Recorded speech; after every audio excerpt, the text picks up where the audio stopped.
steady, tak ada Okey, tongkat. Kemudian ni kalau perasan, semua yang menggunakan orang berumur macam saya. Saya Microphone.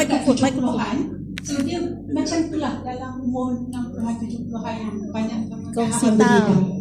banyak beza dia. Dekat sikit. Bismillahirrahmanirrahim. Assalamualaikum semua. Salam. Ayah, mak. Saya nak cerita dah sikit. Saya tidak satu salah. Kita merasakan. Kemudian kita sedap ke mata. Jadi mata saya sebelah memang tak nampak. Pada tutup, gelap.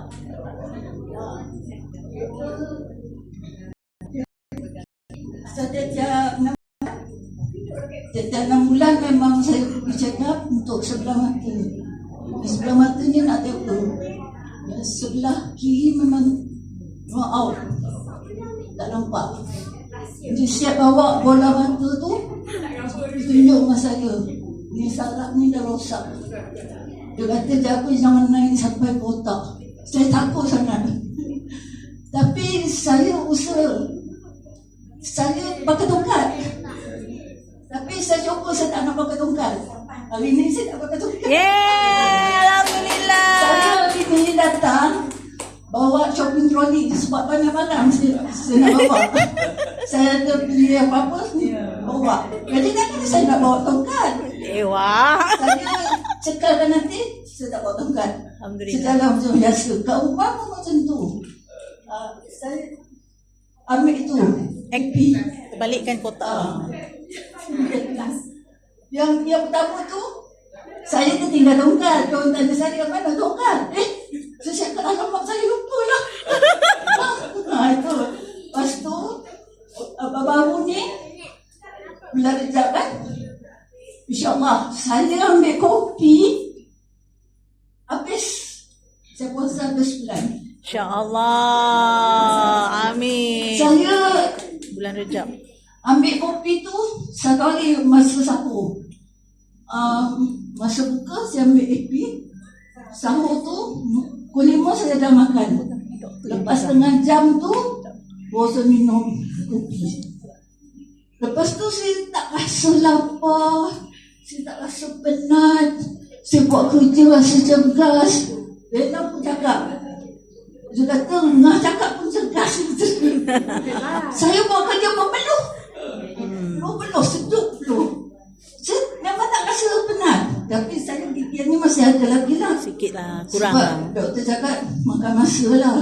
Kita kan usaha dia suruh saya buat terapi. Buat fizioterapi. Okay. InsyaAllah saya akan buat balik. Sebab apa, masih saya nak buat tu, dia tutup sebentar buat renovation kan.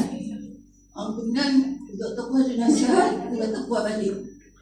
Dia kata saya jatuh, saya balik kampung saya seorang je. Saya bawa tongkat, saya bawa pen, naik tangga tu, saya jatuh. Sejatuh kaki saya ni lah yang buat saya tak boleh nak jalan, susah nak jalan. Tapi saya ni degil, nak jalan juga saya usaha. Saya ambil apa saya cakap. Tiap kali kalau saya makan tu saya doa satu je, saya nak sihat, saya nak jalan. Cakap itu rezeki Allah yang bagi. Itulah. Ini apa ni? Yang Syaban ni banyak potensi tak dapat nak buat puasa. Hari ni apa ni? Majlis kat sini. Besok dekat masjid baca Yasin. Nanti saya akan teruskan balik. Kemudian sampai Ramadan. Saya nak cuba saja. Bukan nak cakap besar saya boleh buat. Kita cuba dulu kan. Ya. Itulah pengalaman saya. Terima kasih. Jadi buat saya ada semangat. Apa orang cakap saya tak peduli. Saya nak buat, saya buat. Doktor pun dah nasihat. Jangan orang cakap orang. Apa orang cakap, jangan peduli. Kita fikir diri kita. Apa yang kita nak buat. Doktor banyak bantu saya. Sebab saya kan rumah saya seorang. Saya masak. Doktor tanya orang masak tak? Masak saya buat. Saya buat semua. Dia kata berhati-hati. Dia kata kalau penat duduk. Dia kata kalau terlalu penat boleh pingsan. Sebab jantung saya tak kuat. gemar jantung. Kemudian doktor nasihatkan saya, kalau